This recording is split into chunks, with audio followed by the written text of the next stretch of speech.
So this is what we did. We went to main website, databases off campus, staff is my thing, and then this is my password. I'm not going to tell you. And then academic search complete. And if I go here and I search for, I already know one off the top of my head, Kinlu Paper Menagerie. And it's in fantasy and science fiction. If I go to the PDF full text, see, there is technology out here that'll do this, because I'm pretty sure, please tell me I'm right about this. It's one that I remember. See, notice this is a facsimile. This is literally like they scanned every page of the physical copy of the journal. Because some of y'all had digital looking journals that look like they were what they would have printed out digitally in the PDFs. This is literally, you can tell a paper copy they just scanned. But if I hit Control F, please tell me it's going to work. Would. See? It's finding that word within the document. So apparently there's some place where you can scan things or take a picture of them, upload them, and then it'll figure out what words are actually in that scanned thing. I'm pretty sure it's just built into Adobe. It's built into Adobe? It is. So if you like uploaded a scan into Adobe, so you have to download the Adobe app to your phone to do that? Yeah. I don't know about the mobile version, but I know that actually Acrobat DC has that capability because we use that on some military forms. Well, let's Acrobat Reader DC. Let us scans. Download it from the App Store. See the Adobe Scan app. You hear me, Francine? Go to Adobe Scan app. Adobe Scan app. Go right there. You should get that on your phone. Do you have a phone where it's already full and you'll have to delete stuff to download something? No. Awesome. That deletes one step. Usually my students say, oh, I can't download the app. Why? My phone's full. I have to delete a video of my kid. Oh, God. That's horrible. But, yeah, the Adobe Scan app. And then you'll also have to download, I think, the program Adobe Reader DC, if it'll even let her, because she's got a Google Chromebook.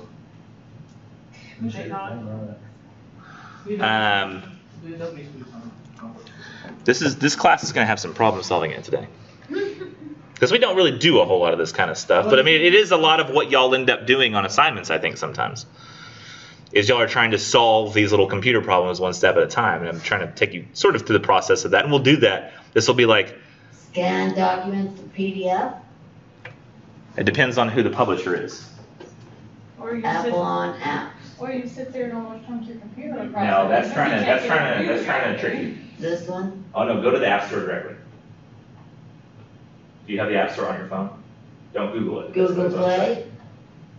I think Play Store, is that what it is? Yeah, Google Play Store. Oh. Like I tried to do the citing where you had to indent it, and I couldn't indent it. It was indent off the paper. So finally I just entered it and put a space in. You already have Adobe Acrobat on your and phone. deleted the space, and I was like, I tried this. No. Question is, can you scan So it? bad. It's so You'll just sign it with Google and we'll see if it'll do it. Microsoft, you can cross platform on.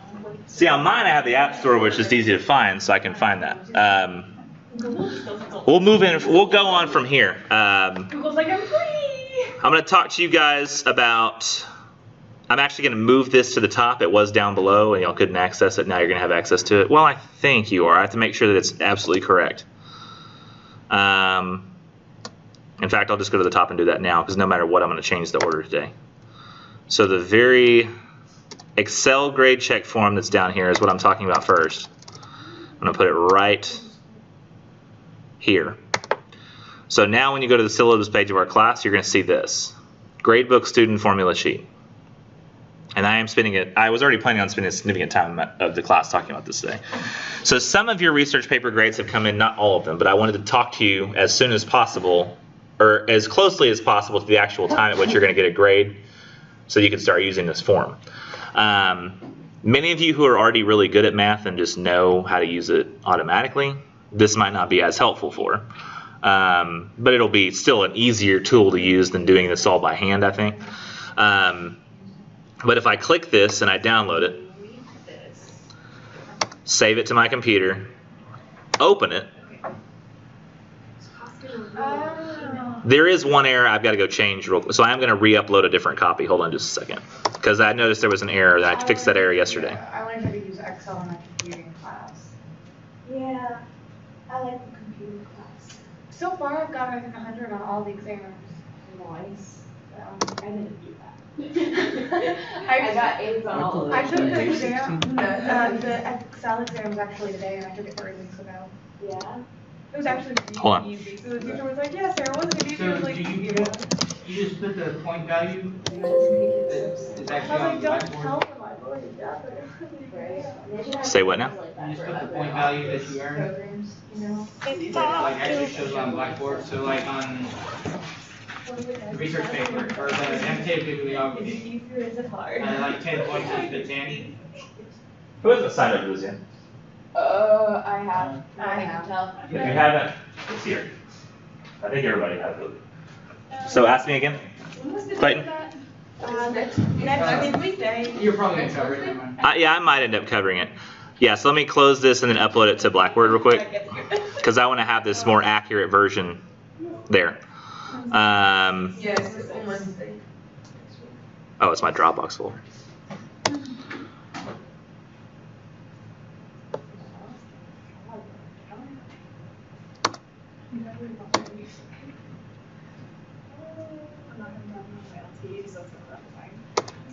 Oh, this is on Monday. I have Okay, now you're going to see the accurate formula. Okay, so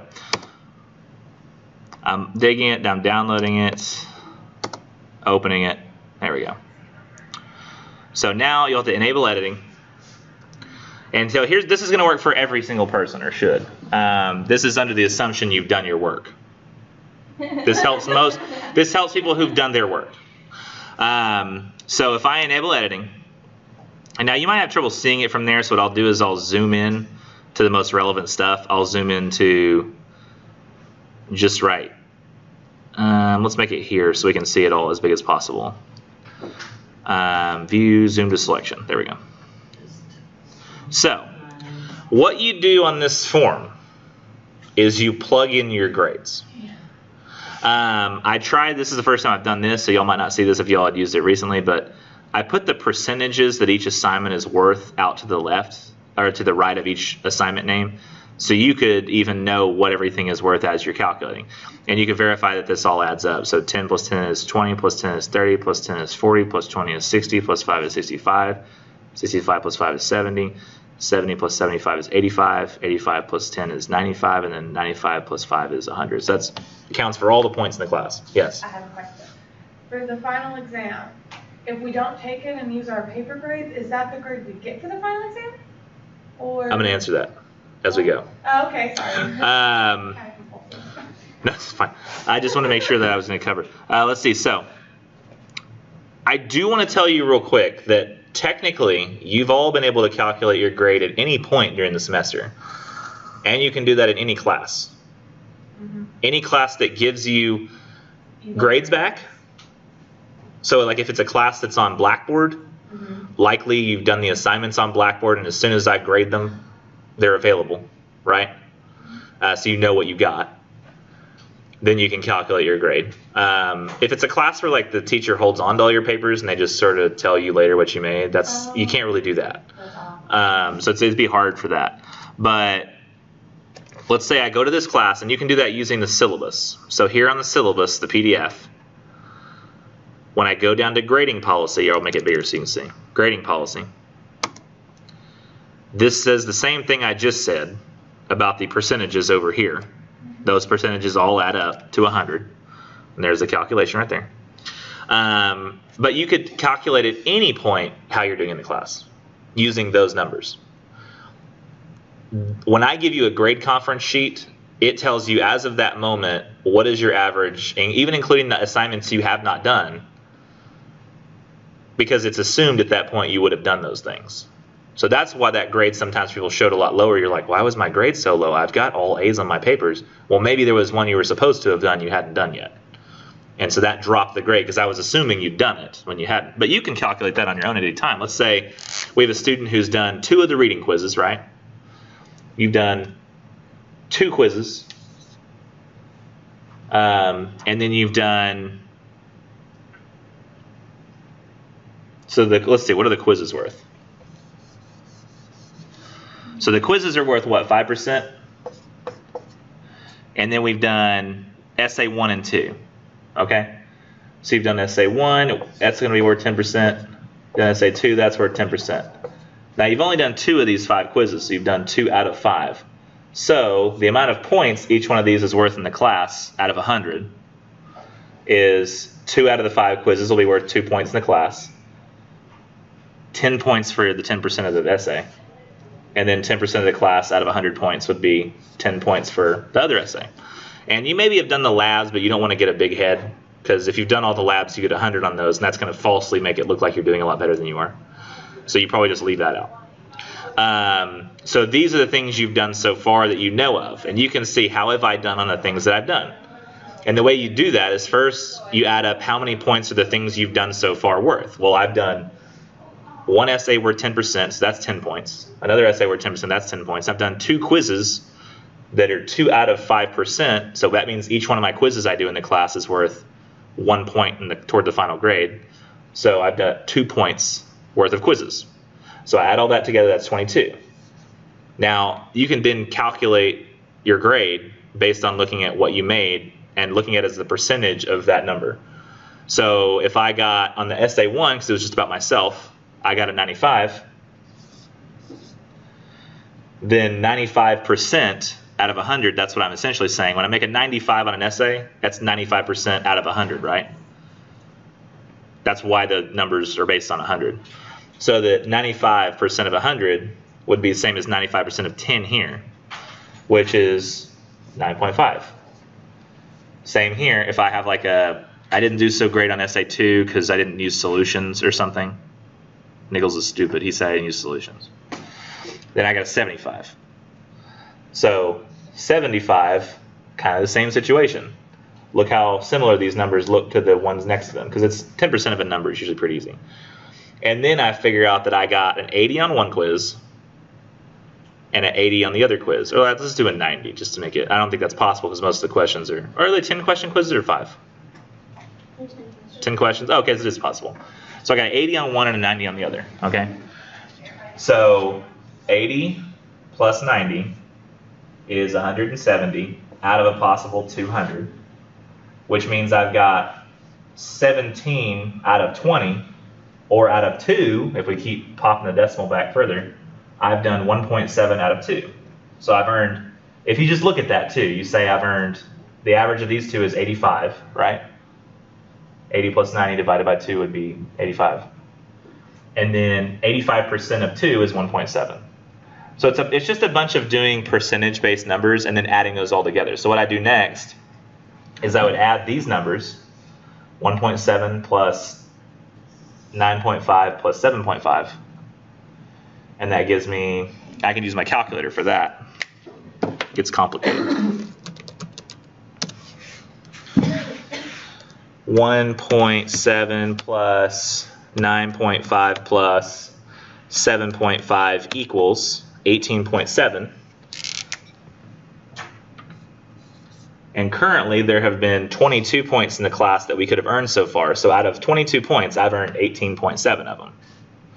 And so I divide that by 22, then I would need to times it by 100. But by just looking at this number, I know what it's going to be times 100.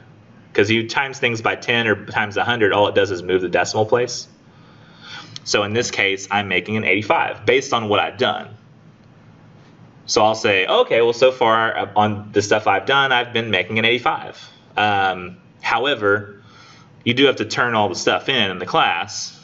And this is one of the reasons I've disabled the average in my class. It never shows you an average, does it? It might show you a total that I can't turn off. It doesn't show you an average. It doesn't show a weighted total. It doesn't show a total at all? Weighted total. Yeah, I'd turn that off. Because I didn't want people, because I had one semester a student said, why did I fail? You said I was making an A. I was like, that's very unlikely. How's that possible? And she showed me in Blackboard. She was making an A. She did one essay. She got a 92. And I guess just thought, I'll stick with that. I don't want to risk my grade going down, so just never did anything else. Not realizing you have to still do everything to maintain that grade. But I didn't like that feature on Blackboard, so I just said, let's make that go away.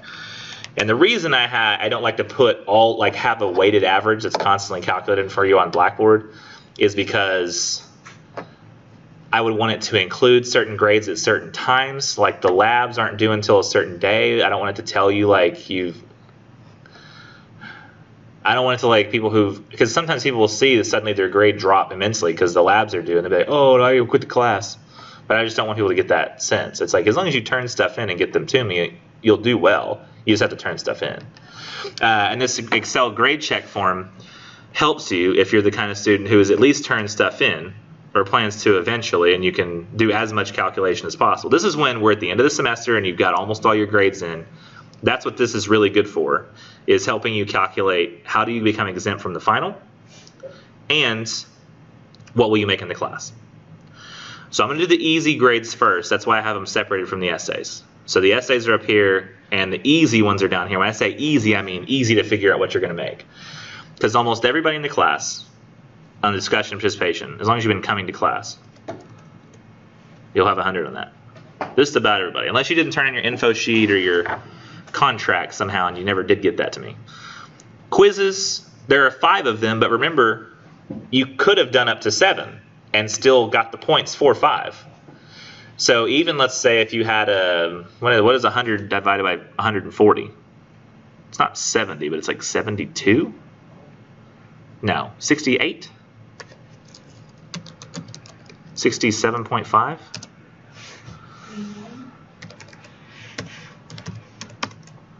Oh, you said 71. I heard you say something. I was like, I don't know what she said. And then I pieced it together after I saw the number. I was like, oh, 71. I thought you said Sonoma. And I was like, what does that mean? Why did she say that? I wasn't sure, so that's what I was like, I was pretty close. 72, 68. Those are pretty decent guesses. So maybe you got a 70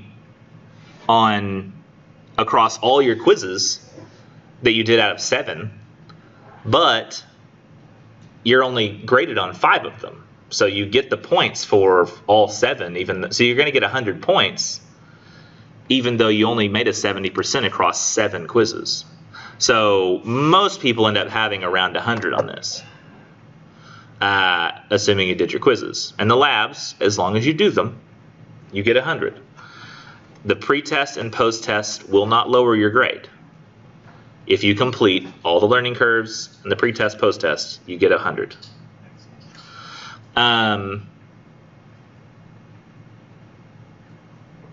The planning and presentation. So if you get up here and you do a presentation on your research,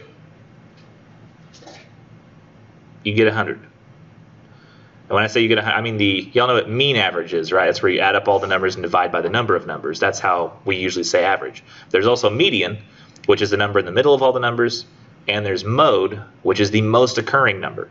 The median grade on the presentation is 100. The mode, the most occurring grade on the presentation, is 100. The people who usually don't make a 100 are the people who stand up here. They probably haven't done more than one of the essays. They haven't done the research paper.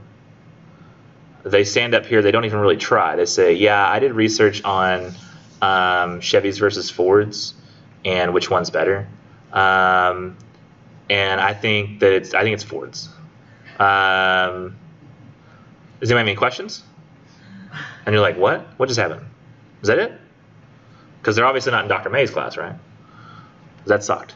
But that's somebody who obviously just did not do their research paper. But I can tell if somebody's trying as hard as possible to talk about their research paper for a couple minutes. And I show you how to do that next week, very first day of class next week. Okay. I'm going to give you, it's a video of a sample presentation.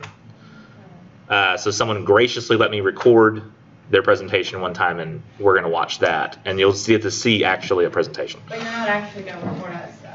Record? You doing it? No. Oh, No, okay. it was, I just needed a sample. So. Okay. No,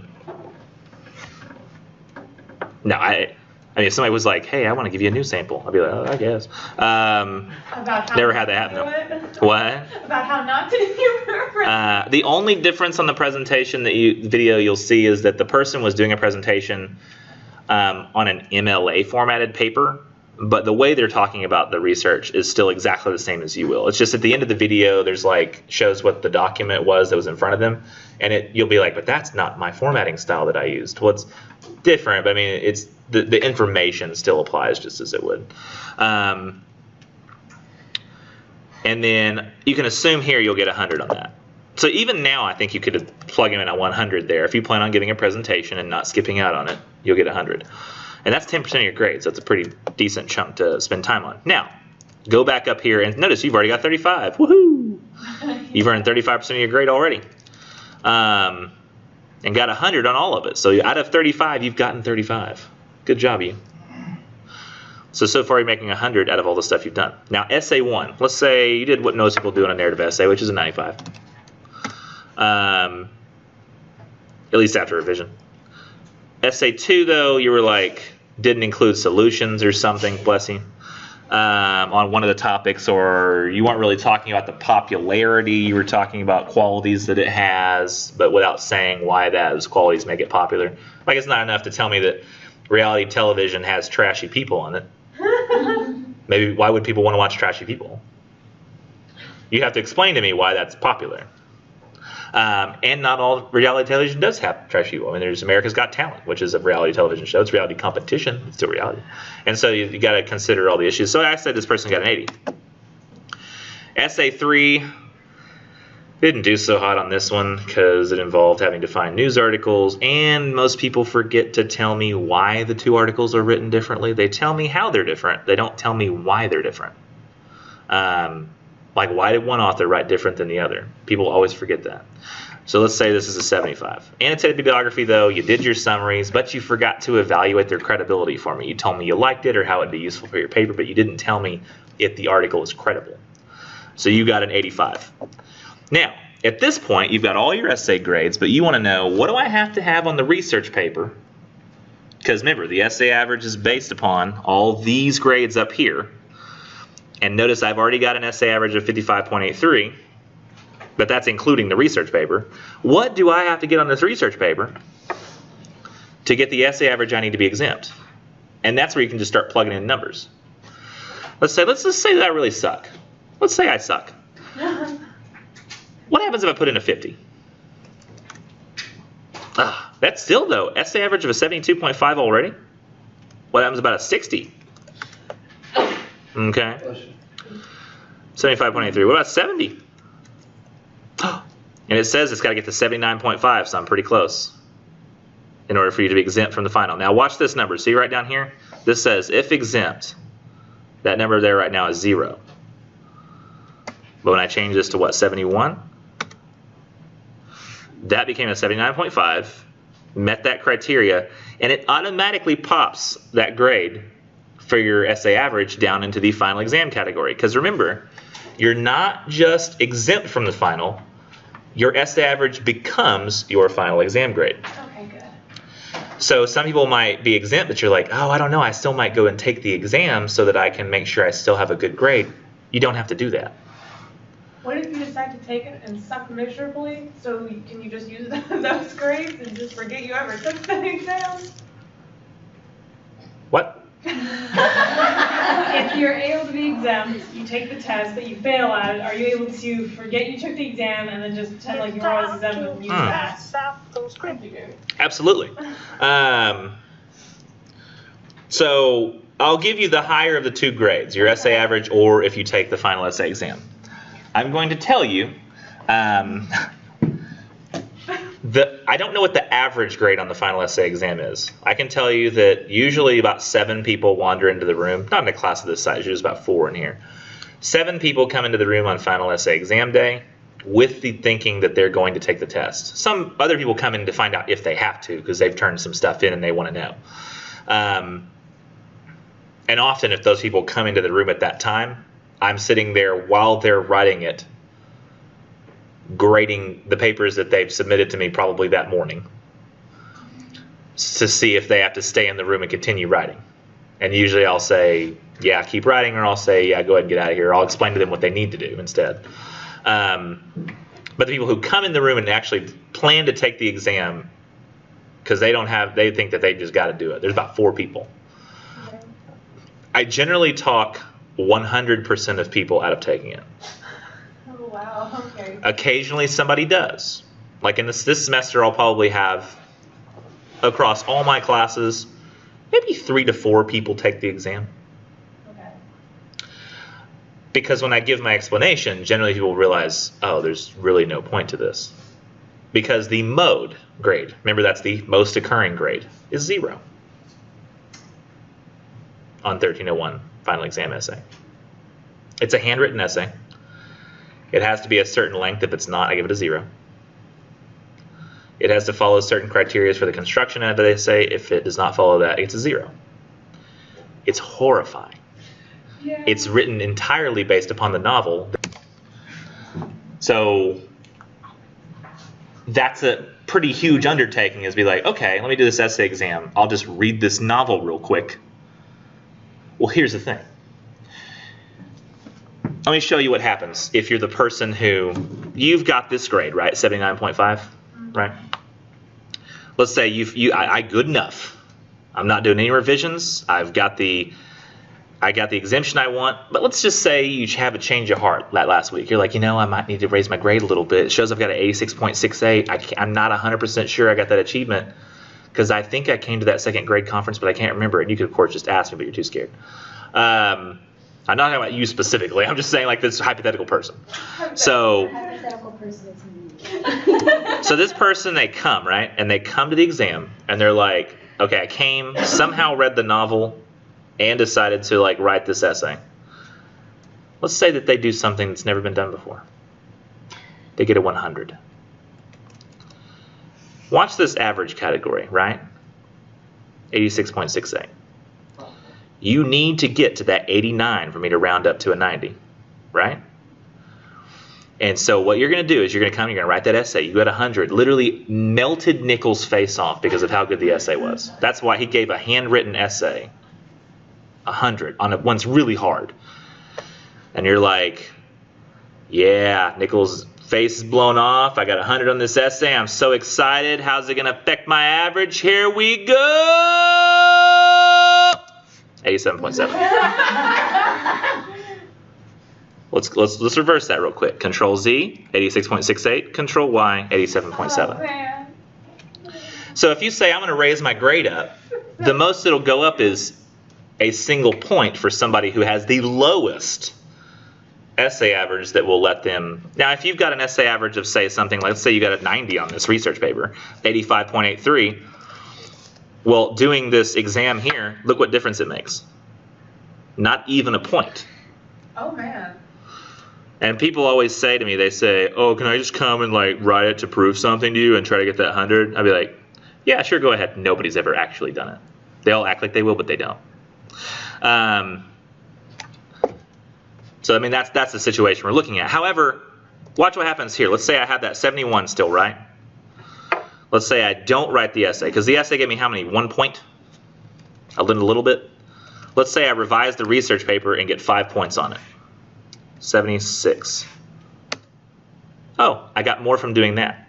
Oh, man. Yeah, that would be better, I think. I got 5 points back on the research paper. And that was worth more Than the final thing. than taking the entire final essay exam that takes up a whole class day. It means you have to come this week, to my class at least. You probably have to do your other exams, but for my class, you don't have to come that day. So it's like a day you don't even have to come to my class. And I don't know if you know this, but during exam week, each one of your classes only meets one of the 2 days. There is a schedule on the syllabus calendar down at the end. Well, actually, where is the syllabus calendar in this document? Syllabus calendar, course calendar. And I've actually got where all of my classes fall. So ours would be 1301.401 is Monday, 513. Actually, is this section 401? Or is it 400? It is 401? Usually I'm right, I just don't think I am. It is 401. Okay, so we'll be at 11 a.m. on that Monday. And that's the only time we'll even meet that week. So after that Monday, you're done with me. In fact, it might even be that the end of research presentation week, you don't see me again. Not until you take this class 1302 in the fall. Yay. Oh, I must point out to everyone, be careful when you're talking to other students about assignments for my class. I had another teacher tell me they heard students talking about my class, and one student was like, I didn't even know they had that. I haven't done any of those. Because one student was saying, have you done your discussion post? And I said, what discussion post? I didn't even know that we had those. He told me I'd be fine as long as I turned this in. I was like, oh, you got to do your discussion post. Yeah. One was in English 1301, one was in English 1302. So everyone was saying, you haven't done the assignment you're not even supposed to do? But he didn't know that. He thought that she just hadn't done it. They didn't communicate on what class they were taking. It'd be like two people talking. It was like, have you done like the project for Anderson? What? And it's like, yeah, for biology. Oh, I'm in A&P. Oh, really? I didn't know that the whole time? And we've been talking about how great she is. So just keep in mind that exam week, if you get that essay average and you do those revisions to make sure you get there, then you don't have to really do anything else. That's the last time you'll end up seeing me is after you do your presentation. Well, you have to come both days of presentation week. That's one of my requirements. But because otherwise, people just try to get the presentation out of the way that first day, and then nobody shows up for the second day. And so I have that requirement. But other people, this can help as well. So this is like, let's say like I have my really good student who's got like 90, 90, 90, 90. What does that student need? Let's say this person even did all the quizzes and got almost all the points, 135 points. And they did all the labs, the planning. Oh yeah, I forgot to even add the planning grade in there. That just adds on top of the presentation grade. So let's say this person got a 9 on their planning, so that adds to this 109. So this person's making a C without doing the research paper. Why would you stop there, though? You're the kind of person that already did all the stuff. So what do you need on the research paper to get the 80 essay average? 50? 60? 58? 59? 59. And the funny thing is they did so well on everything else that 59 in the research paper was enough to give them an 89 in the class, which I'll round up to an A. That's without achievements. Oh my gosh, that's awesome. So my class is usually very diligent, student friendly. You do everything, you try hard, and then you have less to do later. But this person's not happy with that, so they say, no, same standards as before. 90, 90, 96. Booyah! Especially if you're currently a high school student, and I don't know who those people are. I never know. And you're currently a high school student and enrolled in a public high school. You may be in a battle for GPA.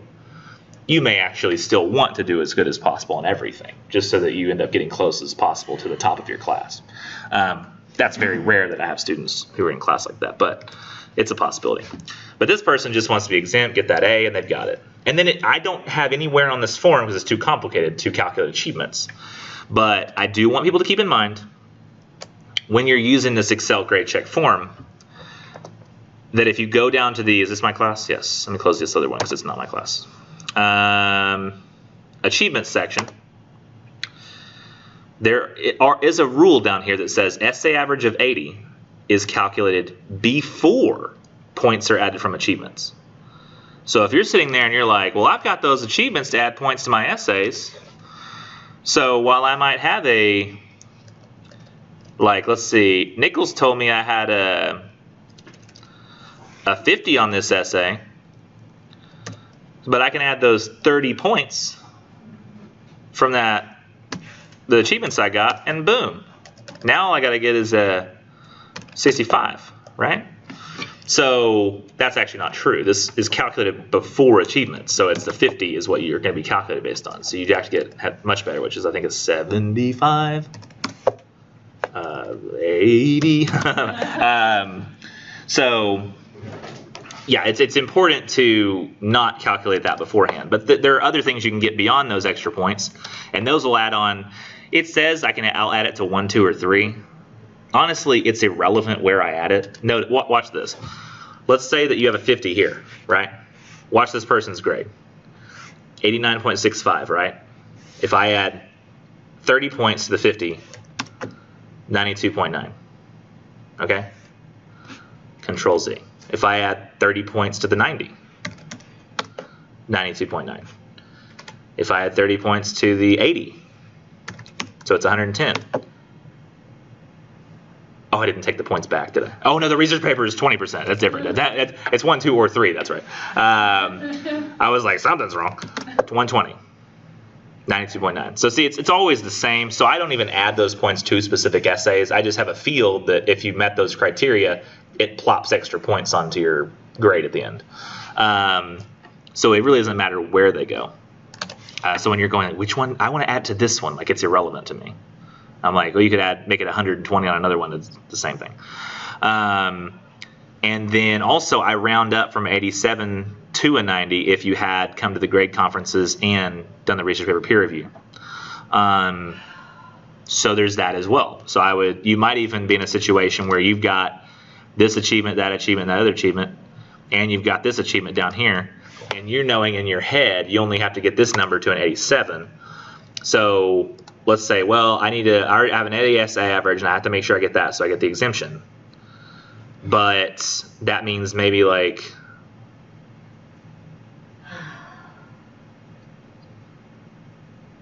I still got to get the exemption. Oh, here we go. Maybe I don't have to do as much work on the research papers. Let's say I got a 90 or something. But I got to figure out what I got to get on the research paper. I really just need to worry about the essay average, right? So 59, was that right? Yeah, but see, really basically, if you get the points to be exempt from the essay, almost in every single case, you end up getting to that kind of grade right there, because that makes up most of the points in the class. So the roundup achievement, while useful, there aren't a lot of situations. Oh, let's say they didn't do all the quizzes. Okay, so it's 100. All right, okay, there we go. This person will be helped immensely by the roundup achievement, and probably also by the points adding. So add the points after the essay average calculation. So these 3 points will be added to this final average, or if they've just got the achievement for rounding up, this person gets an A2. So there are multiple ways in which the achievements can help, but it's not, this form doesn't do those for you. Even if you were to try to, here's the problem, is if you try to add those points in yourself for the essays, the only place for you to add them is here, and that falsely inflates your essay average. So it's best not to try to even calculate achievements on this form. Consider there are no achievements except outside of this form. Now, if you're the type of student where you didn't do all the quizzes, so you've only got a 54 on those, you don't plan on doing the labs because you didn't buy the code. You never bought a book either. You're going to do the presentation, but you only got a 5 on the planning.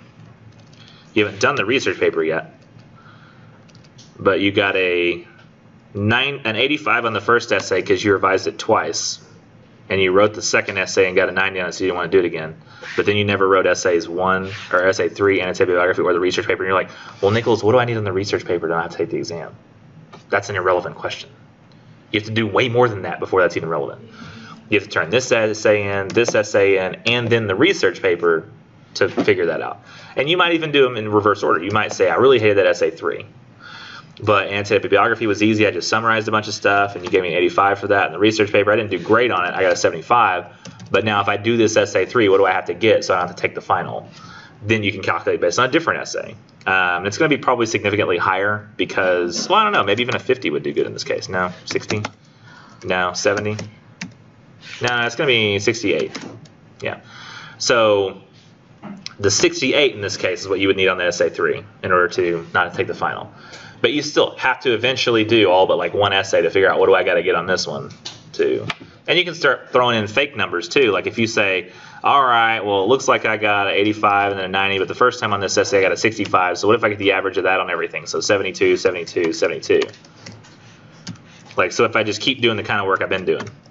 77.17, okay, so I've got an average of what across all 3? 75, 75, 75. No, a little better. 76, 76. I gotta do that. But then this person's probably thinking wrong anyway, because they're gonna panic when they don't get a 76 on essay 3 and then just stop trying. Don't panic. Turn stuff in. That's the best thing. Granted, most people left in the room are the people who will turn stuff in because you're still here. The things I'm saying right now mostly apply to people who probably aren't even with us anymore. Not in a cosmic sense, but in the class. Not like, you know, like God rest their soul kind of situation. Well, I mean, sure, eventually, but you know, not right now. Let's see. Any further questions about this before I just finish out the rest of the lesson that we did on Monday? Yes. Of course, do we have to add up all the grades and then divide by how many we did, like 7 or 5? What you'll always need to do is add up all the grades you did and divide by 5, Okay, not by 7. not by 7. By Because 7. you still get the points as though you only did 5. Because I count them as bonus quizzes, not extra quizzes that can help you raise your average. It's literally just quizzes that add on top of your current existing grade. So the highest grade is possible is if you get 100 on all the quizzes, the highest possible grade is a 140. Because each one of the quizzes is worth 20 points a piece out of 100. But I'll let you do 2 bonus. And if you get 100 on both of those, that's 20 more points for each one of those. So I know it's weird, but you could earn 140 out of 100. That's the only category that's really weird. But yeah, all you need to do is add up all those and then divide by 5. And you're going to do the rest. Yeah, and then you take that number and just put it there.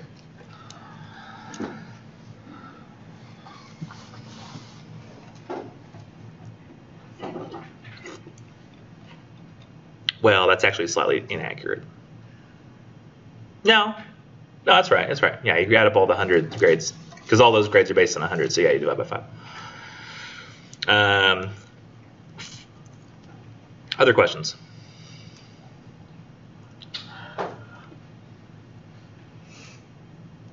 I'm gonna let you know I may re-edit the videos because we didn't finish talking about the lesson. We talked about a lot about research stuff. Then we got into the lesson, and then today we talked about grade stuff, and then we're gonna finish the lesson from Monday. I may just re-edit it to where the stuff we do today is edited onto Monday's video, and then the Excel stuff that we did today, I'll edit, or the research paper talk we had. No, I'm just gonna leave it. No, I'm gonna edit it. I may do both. I'm gonna play around with it and see. Y'all are like, why is he telling us? We don't watch the videos anyway.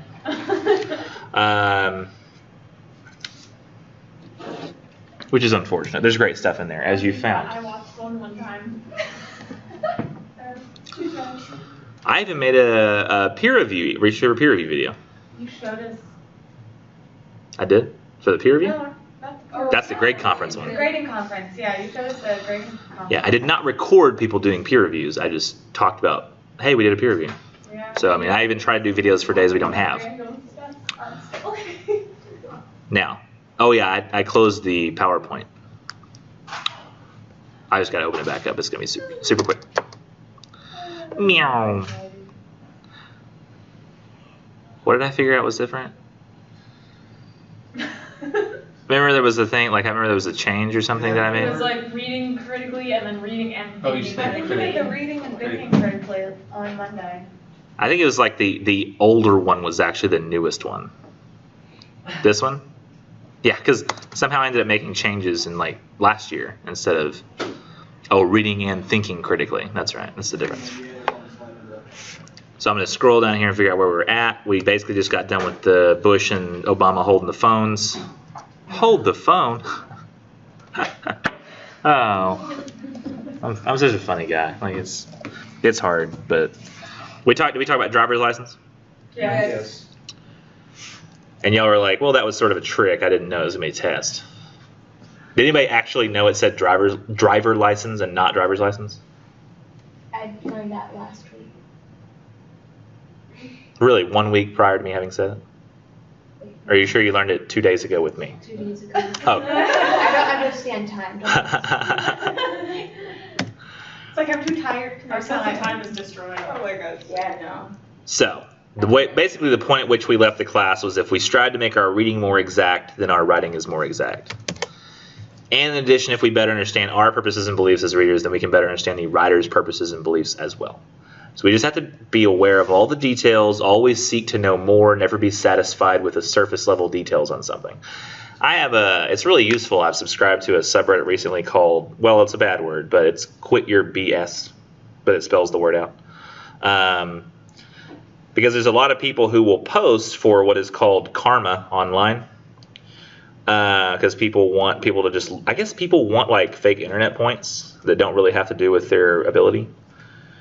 And there was somebody who posted like an article, and somebody called them out on the title of the article because it was very inaccurate. Where is it? Let me see, because I saved this.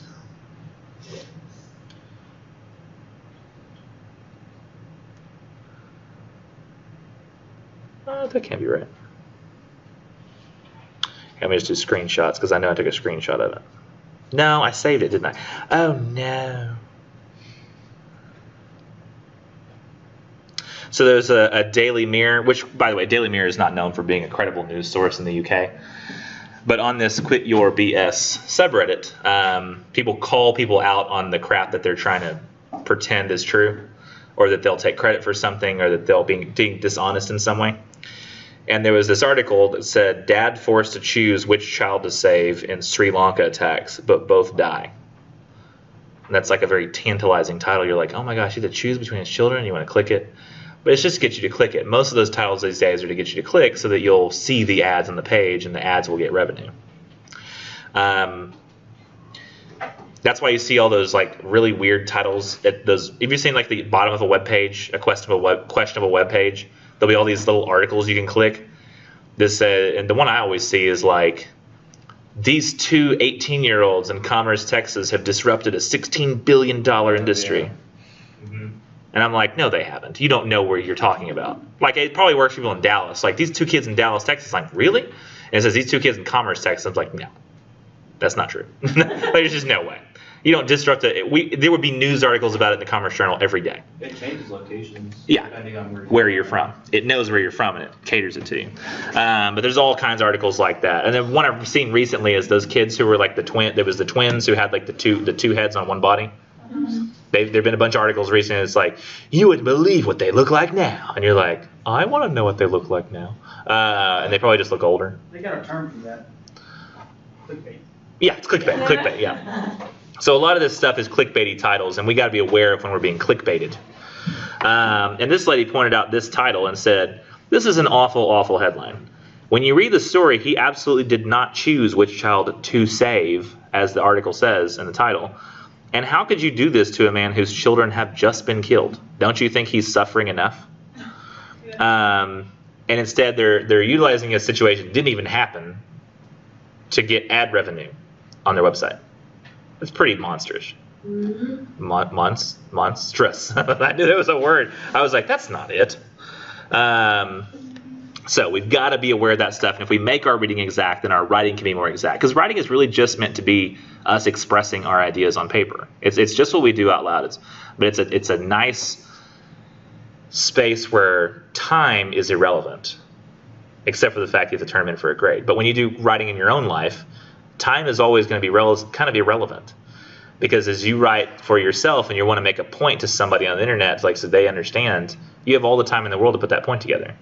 You have time to make it perfect, time to communicate exactly, time to go read more to find out more so that you can communicate that point more clearly, so you can get the details right. A lot of people accept things they hear as facts as all the time. I found something this morning that, there's always that old story that's gone around that said that Einstein failed math. Did you ever hear that? Because the teacher didn't understand what he was doing. Not true. Never happened. It's a story that gets told. But he did, however, drop out of school at some point, I think like 15 or something.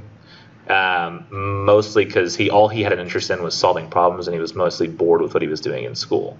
But he dropped out. But that's not the same as a teacher failing him because she didn't understand what he was doing. So we have to be willing to look further into details and not just say things. Now, beyond what I've been saying just now, what are other real-world applicability? How can we recognize this? So, blah, blah, blah, blah. So is this? Yeah. So take a look at this image. Okay. This image, depending on who's giving you the image, I'm sure you probably know off the top of your head, or you should at this point in life. If not, you're about to hear it from me. Generally, liberals favor less military, and generally conservatives favor more military. I'm talking in terms of degrees. Because conservatives want a stronger defense, and liberals, I guess, don't see the need. Maybe. I'm not seriously sure the reason why, but there's less concentration on having a strong army or a strong military force. But and they often view them as almost harmful. Not always. No, they like veterans. It's just it's hard to express. But they don't see the need of having as massive a military as conservatives do. Is basically it. In this image, you could convey this two ways, depending on who wants to talk about it. On the left, you'd see maybe this is how maybe a liberal post would put out. Like, look what we're doing over there. We're holding these poor people at gunpoint. We're just over. Why are we even over there? This isn't even our country. Why are we messing with them? Like, we're putting these people in danger. And in this image over here, it's like, no, we have to have a strong military that goes and helps out other countries. We have to help other nations. And this is the kind of stuff we're doing over there. But depending on the news outlet you're publishing to, if it's a far right like Tea Party outlet, they might be pissed by this image because they're like, is that Iraqi soldier? Damn it, Clayton. Freaking Clayton leaves right before I need his expertise. Let's say for a moment, I think that's the Iraqi uniform. Let's see. Hold on. Iraq military, and they might even have different branches of the military too. This is really a fool's errand. Military uniform. What? Why would they be wearing green if they were Iraqi? It's a good point. Which military has orange star on green uniform?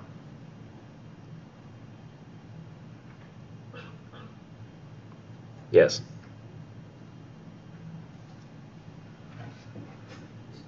That is literally U.S. people, but old.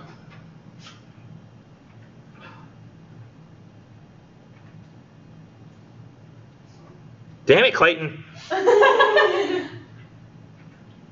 don't know. It's some other country, guys. And we're not from there. So yeah. So depending on, like, the Tea Party person might say, oh, okay, well, we shouldn't be helping those people. They might prefer this image. Like, yeah, we should be holding those people at gunpoint. Because they're just like other outside world bad, America good. Two views, one image. So you can see two different viewpoints from the single image depending on how it's cut. And so we have to read more exactly. We have to be willing to not just read words, but read images, read everything that we see in as accurate a way as possible and always look as deeply as possible into the views. And then this right here I wanted to point out as well. This is one of the most iconic images, and I might even turn the lights off over here so you can see it in more detail. This was taken. Does anybody know when this photo was taken? Does it say up there 9/11? New York 9/11. Yeah, it was taken on 9/11. However, the guy did not, I don't think, release the photo for years, like 5 years. He knew as soon as he took it, or as soon as he saw it when going through his photos, he was like, "Oh, I can't put this out yet. It's too soon." And I mean, why would it be too soon? Like, why wouldn't he want to publish this? The photo would seem insensitive to some people. Insensitive, why? Because they don't look Because like they're all they care. relaxing while all of these people are dying. Yeah, they do look like they're relaxing. But the key thing here is instead of immediately having this gut response, which, I could have sworn I found another photo. Is it not in this one? I have it somewhere. I got to figure out where that is. There's another photo I found that was like sensationalized the photo and like, put like big capital things on there. It says like insensitive to blah, blah, blah. In fact, kind of the similar stuff that's been happening recently with that. I think she's a Muslim congresswoman, Tlaib, where they took, like, she gave a whole speech to essentially a group of Muslims that was created after 9/11. It was kind of meant as sort of like, I think, and as far as I understand it, there was a lot of like racism after 9/11 against people who had Muslim backgrounds because of where the terrorists came from.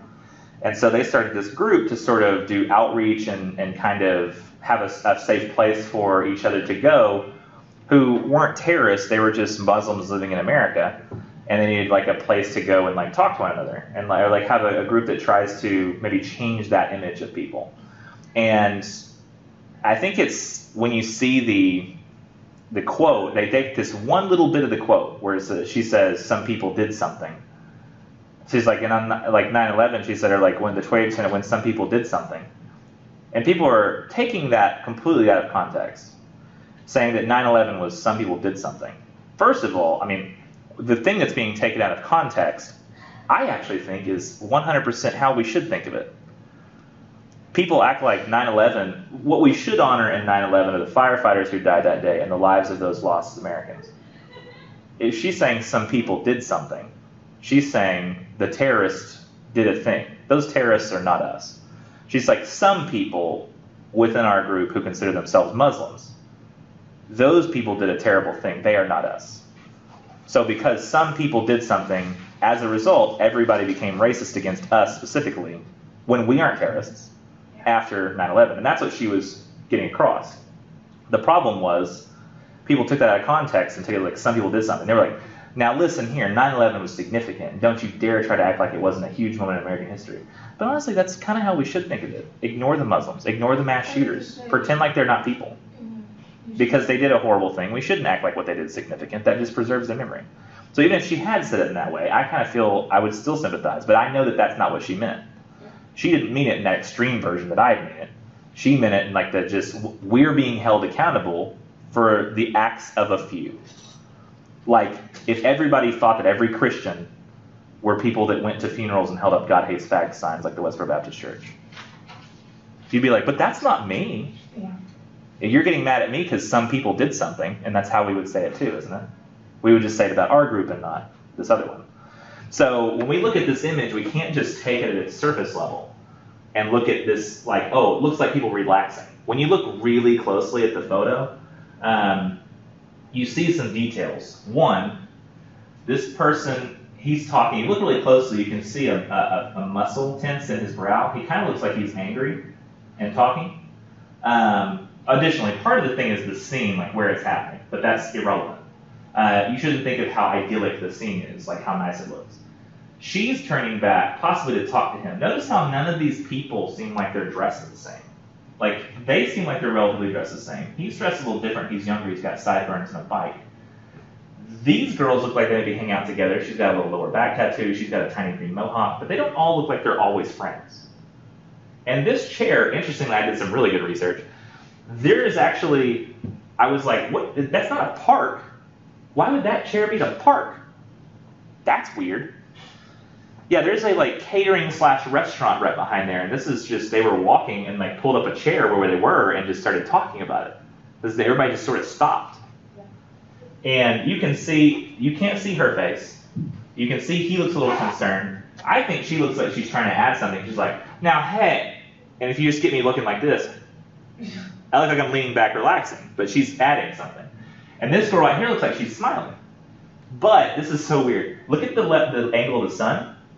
It's coming straight down like that. And she's wearing sunglasses that block out all of her vision. Have you ever one of those sunglasses where sometimes there's just that one space where sun can get through, and I think that's what's happening, and she's going, like you do when you're like squinting the sun. Yeah. And she's going like this, listening to him talk. But they're all talking about what's going on back there. And this guy's come out, there's an article where they've interviewed the guy, and he said, I didn't say all that. This is not what it looks like. Like, we're pissed and having a conversation about it, and I've been misrepresented. And that's one of the reasons the guy released the photos so late, because he knew it would be misinterpreted. Yeah. And if you, just look at the surface details and just look at the whole picture without looking at the details, you think that it's just some people who are like, yeah, 9/11's happening in the background, lots of people are dying, no big deal. Let's just enjoy our day at the park. But you have to look at the details closely to figure out that that's not the case. Yeah. Sorry I kept you so long. Have a great day. Thank you.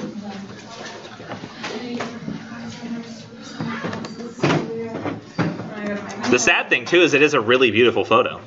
It's Yeah. very, to me it's a very And if you look at it on my computer, too, you'll see that the colors in it are astounding. Like, the smoke has light rosy pink hues, and then also like Easter yellow hues. Like it's all very beautiful, despite it being So a sad moment. Yeah. Yeah.